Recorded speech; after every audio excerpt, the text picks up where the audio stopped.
المجيد والفرقان الحميد. أعوذ بالله من الشيطان الرجيم.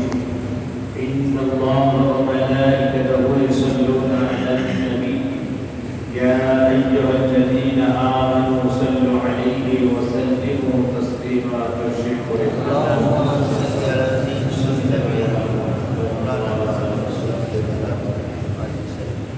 قال الله تعالى في كلامه المجيد والفرقان الحميد: بل كذبوا بالساعة وأعتدنا لمن كذب بالساعة سعيرا إذا رأوه من مكان بعيد سمعوا لها تغيظا وزفيرا.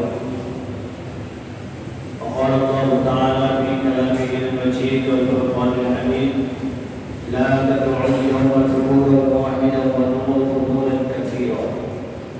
صدق الله العظيم. সম্মানীয় মাহে জিলহজের 3 নম্বর জুমার সমস্ত মুসল্লিবৃন্দ, আমরা সর্বপ্রথম আল্লাহ পাক সুবহানাহু ওয়া তাআলার দরবারে লাখ কোটি শুকর আদায় করি যে মহান রব্বুল আলামিন, যে মালিক আমাদের সকলকে তার পবিত্র স্থানে একত্রিত করেছেন, আসার তৌফিক দিয়েছেন। প্রাণ ভরে সেই মাহবুবের দরবারে, পবিত্র দরবারে সেজদা অবনত মস্তকে শুকরিয়া জ্ঞাপন করি। সকলে উচ্চ আওয়াজে বলি আলহামদুলিল্লাহ। আলহামদুলিল্লাহ। তারই পরে মরুদুলার নমস্কার মানিলাল্লাহ জগৎগুরু বিশ্বনবী আশরাফুল আম্বিয়া সাইয়্যিদুল মুরসালিন রাহমাতাল লিল আলামিন জনাব মুহাম্মদ রাসূলুল্লাহ সাল্লাল্লাহু আলাইহি ওয়াসাল্লাম তার উপর লাখ কোটি সালাম। আমরা আরেকবার বলি সাল্লাল্লাহু আলাইহি ওয়াসাল্লাম। পবিত্র মাহে জিলহজের 3 নম্বর জুমা, কোরআনে কারীম সূরা ফুরকানের 11, 12, 14 নম্বর আয়াত তেলাওয়াত করেছি। 18 নম্বর পারা 25 নম্বর সূরা ফুরকান। এই সম্পর্কে আল্লাহ পাক প্রথমেই বলেছেন, যারা কিয়ামতকে অস্বীকার করবে, যারা কিয়ামতকে অস্বীকার করলো, কিয়ামতকে যারা অস্বীকার করে বা কিয়ামতকে যারা অস্বীকার করেছিল, তাদের জন্য যন্ত্রণাদায়ক শাস্তির আল্লাহ পাক ব্যবস্থা করে রেখেছেন। এখন ব্যাপার হচ্ছে, আমরা কি কিয়ামতকে অস্বীকার করি? আমার তো মনে হয় মুসলমানের ভিতরে কেউ কিয়ামতকে অস্বীকার করে না, এটা আমার ধারণা। কারণ কিয়ামত অবশ্যই অবধারিত, আসবে। কবে কিয়ামত? আগামীকাল, কাল কিয়ামত। যাকে জিজ্ঞাসা করবেন কবে কিয়ামত, তিনি বলবেন কাল কিয়ামত। বিশ্বনবী মুহাম্মদ রাসূলুল্লাহ সাল্লাল্লাহু আলাইহি ওয়াসাল্লামকে জিজ্ঞাসা করেছিল, হুজুর কিয়ামত কবে? উনি বলেছিলেন কাল। আল্লাহ পাক ওনাকে জানাতে পারতেন, জানিয়ে দিতেন, কিন্তু ওনার বলার কোনো অনুমতি ছিল না। উনি বলতে পারেননি কিয়ামত কবে হবে, কিন্তু কিয়ামতের আলামত লক্ষণগুলো উনি বলেছেন। আমার নবী কিয়ামতের লক্ষণগুলো সব আলোচনা করেছেন, যে কিয়ামতের এই লক্ষণ, এই লক্ষণ, এই হলে বুঝবে, এই হলে বুঝবে, এরকম হবে, সেরকম হবে, সব আলামতগুলো বলে দিয়েছে। কিয়ামতের ছোট আলামতগুলো সব সংগঠিত হয়ে গেছে। এখন প্রশ্ন হচ্ছে, কিয়ামতের বড় আলামতগুলো সামনে আসছে, যেগুলো অনেক হয়ে গেছে আর কিছু অল্প বাকি আছে সামনে। কিয়ামত অতি সন্নিকটে, মনে রাখবেন। কিয়ামত মানে মহাপ্রলয়, আরবিতে কিয়ামত মানে বাংলায় মহাপ্রলয়। তামাম পৃথিবী ধ্বংসপ্রাপ্ত হবে। আল্লাহু আকবার। সেদিন জানি কি হবে একমাত্র আল্লাহ ছাড়া কেউ বলতে পারবে না। কিয়ামত সম্পর্কে আপনি পড়লে কোরআনে কারীমের কিছু সূরা আছে, যে সূরাগুলোর ভিতরে আল্লাহ কিয়ামতের বর্ণনা দিয়েছেন। কিয়ামতের বর্ণনা, কিয়ামত কিভাবে সংঘটিত হবে তার ভিতরে আলোচনা করেছেন। আজকে আমার বক্তব্য হচ্ছে সূরা ফুরকানের 11 নম্বরে আল্লাহ বলেন, বাল কাযযাবু বিস-সাআতি ওয়া আ'তাদনা লিমান কাযযাবা বিস-সাআতি সাঈরা। যারা কিয়ামতকে অস্বীকার করে বা কিয়ামতকে অস্বীকার করলো তাদের জন্য আল্লাহ ভয়ানক শাস্তির ব্যবস্থা করেছে। আল্লাহু আকবার। ওয়ালা তাতামাজ্জা ইযা রাআতুহুম মিন মাকানিন বাঈদিন সামি'ু লাহা তাওয়াজ্জাযা ওয়া যাফীরা। বলছে এরা যখন জাহান্নামে প্রবেশ করবে, জাহান্নামের দিকে অগ্রসর হবে, তখন তারা শুনতে পাবে জাহান্নামের হুঙ্কার। আল্লাহু আকবার। তখন তারা শুনতে পাবে জাহান্নামের হুঙ্কার। আগুনগুলো কিভাবে কথা বলবে, কিভাবে হুঙ্কার দেবে। আমার ভাই বাবাজিরা, আল্লাহর কোরআন শরীফে বিশ্বাস না করে দুনিয়ার কিছু বিশ্বাস করবে। আল্লাহর কোরআন শরীফে বিশ্বাস না করে ইমান না আনে আর কিছু বিশ্বাস করবে আপনারা বুঝতে পারছি না। বাড়িতে যাদের বাড়ি কোরআন শরীফ আছে, কোরআন শরীফ খুলে দেখবেন 12 নম্বর পারা 25 নম্বর সূরা ফুরকানের 11, 12, 14 নম্বর আয়াত কেমন সম্পর্কিত হবে, কিভাবে ভিতরে আলোচনা করা আছে। আল্লাহ পাক বলেন ইযা রাআতুহুম মিন মাকানিন বাঈদিন সামি'ু লাহা তাওয়াজ্জাযা ওয়া যাফীরা। এরা যখন জাহান্নামে প্রবেশ করবে তখন জাহান্নামের আগুনগুলো হুঙ্কার দিয়ে ছুটে আসবে। জাহান্নামের আগুনগুলো কথা বলবে। আল্লাহু আকবার। জাহান্নামের আগুন কথা বলে। আল্লাহর হুকুমে সব কিছু সম্ভব। আল্লাহর হুকুমে কোনো জিনিস অসম্ভব নয়। এই আগুনগুলো সৃষ্টিকার আবার আল্লাহ সৃষ্টি।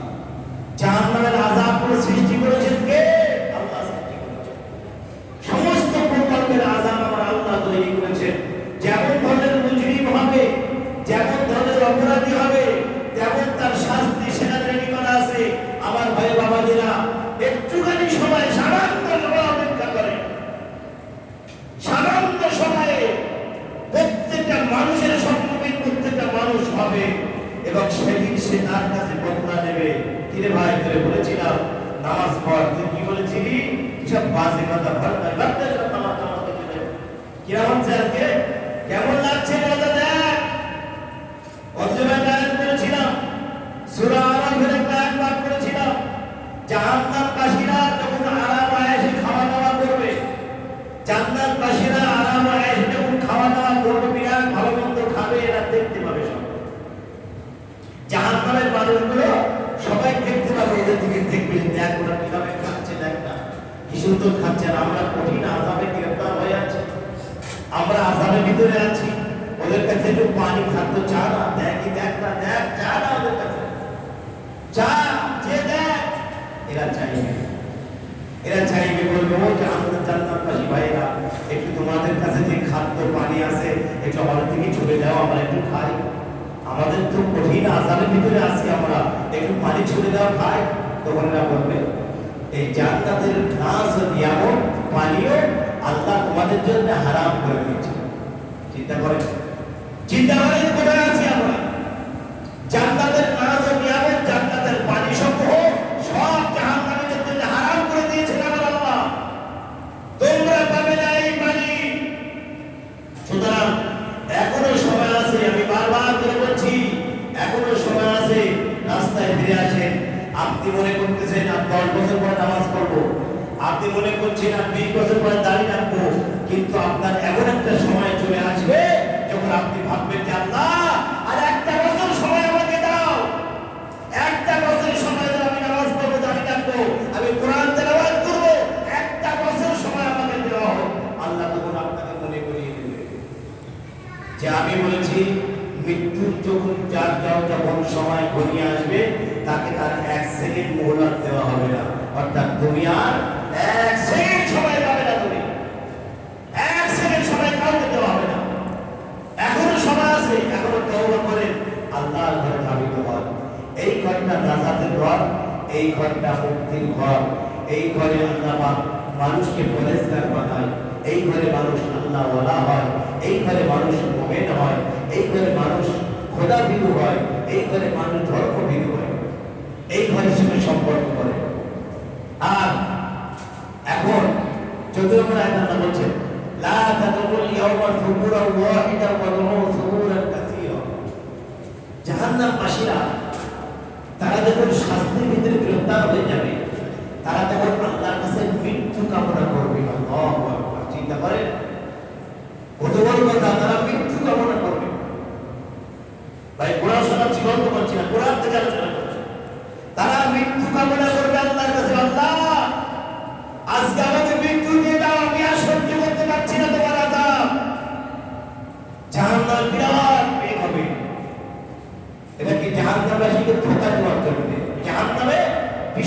বেগ হবে। এবং জাহান্নামে দুই রকম শাস্তি আছে, দুনিয়ায় যেমন ঠান্ডা গরম, সেখানে ঠান্ডা গরম শাস্তি আছে। আমার ভাই বাবাজিরা, সেখানে ঠান্ডা গরমের ব্যবস্থা আছে। যখন প্রচন্ড গরম পড়বে, প্রচন্ড গরম হবে, তখন জাহান্নামের বেগ দেখা যাবে। সেই বেগে এরা জাহান্নামবাসীরা মনে করবে যে আজকে মনে হয় বৃষ্টি হতে পারে।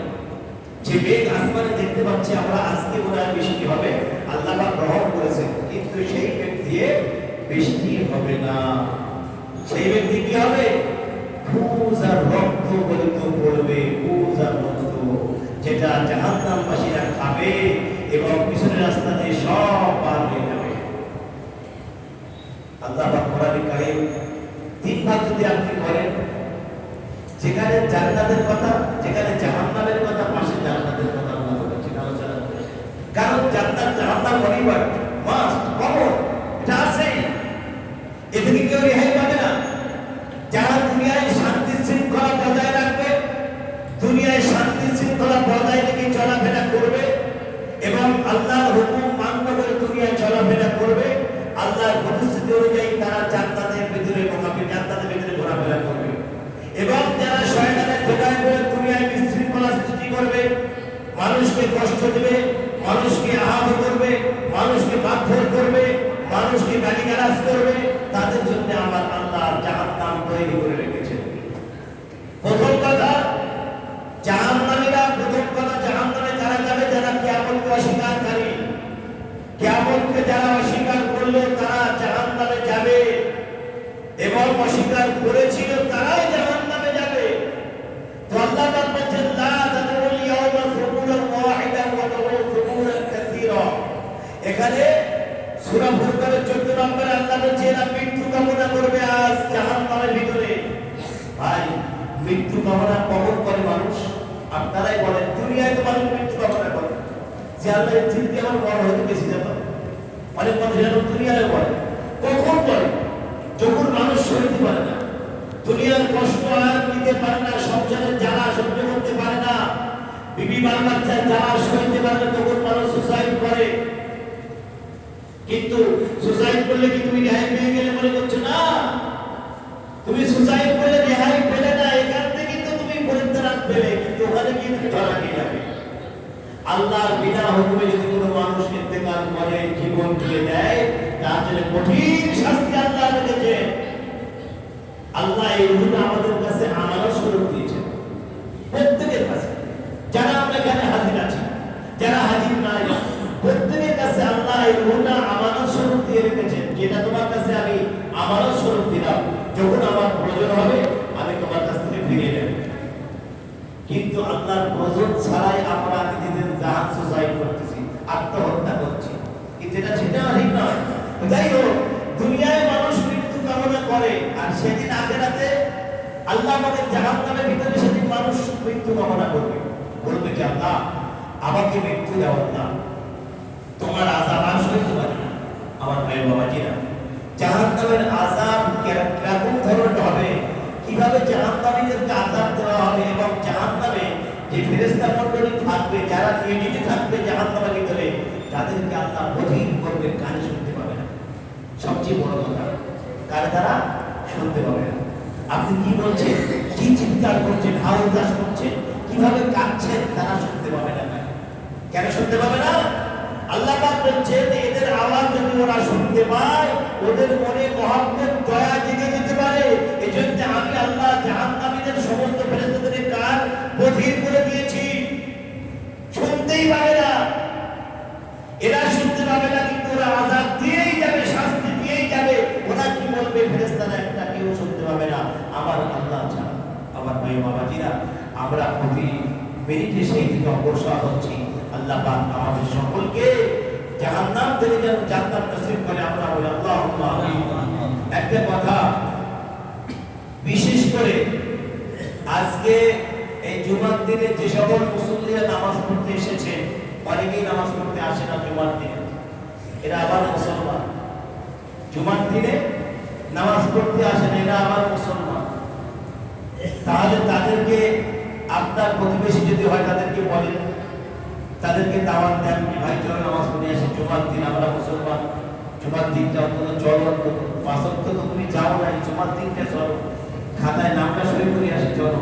আপনি তাকে দাওয়াত দেবেন, তাকে বলবেন, কারণ এক ওয়াক্ত আসতে আসতে আল্লাহ পাকের মেহেরবানি দয়া হলে সে আর এক ওয়াক্ত সে আসতে পারে। কিছু নামাজি আমাদের মসজিদে অনেক বেড়েছে আলহামদুলিল্লাহ। আমরা চাই আরো নামাজ বাড়ুক। আল্লাহর ঘর 3 তালা, এখনো সামনে বাড়ানোর জায়গা আছে। আপনারা যদি আসেন আমরা সামনে আবার বাড়াবো, অসুবিধা নেই আলহামদুলিল্লাহ। আপনারা সকলেই আপনাদের সন্তানদেরকে নামাজের ট্রেনিং দেন, আপনাদের ছেলেদেরকে নামাজের ট্রেনিং এখন থেকে দেওয়া শুরু করেন। নাইলে সে বড় হয়ে নামাজ পড়বে না, আপনার কথা শুনবে না, আপনার অবাধ্য হয়ে চলবে দুনিয়ায়। তখন আপনি ভাবেন বুঝলেন আমার ছেলেটার কথা শুনে না, তখন বলে কোনো লাভ হবে না। তখন কথাটা বলে কোনো লাভ হবে না। এখন চেষ্টা করুন, এখন আপনি তাকে প্রহার করুন, মারুন, তাকে এখন মারধর করুন, অবশ্যই সে নামাজ পড়বে। আর একটা কথা হচ্ছে, আমরা মসজিদে আসরের পরে বসছি, আসরের পরে শেখাশেখির জন্য আমরা বসছি মসজিদে। যদি আপনাদের কারো শেখার আগ্রহ থাকে, কারো জবরদস্তি করছি না। আল্লাহ পাক বলেন দ্বীনের ব্যাপারে কাউকে জবরদস্তি জোর করো না, কাউকে জোর করছি না। লা ইকরাহা ফিদ্দীন, দ্বীনের ব্যাপারে কোনো জবরদস্তি নাই। যাদের ইচ্ছা হবে শেখার, যাদের শেখার আগ্রহ আছে, তারা বসবেন আসরের নামাজের পরে ইনশাআল্লাহ। আল্লাহ পাক আমাদের সকলকে শোনা এবং বোঝার চাইতে বেশি বেশি আমল করার তৌফিক দান করুন। আমরা বলি আল্লাহুম্মা আমিন। ওয়া আখিরু দাওয়ানা আলহামদুলিল্লাহি।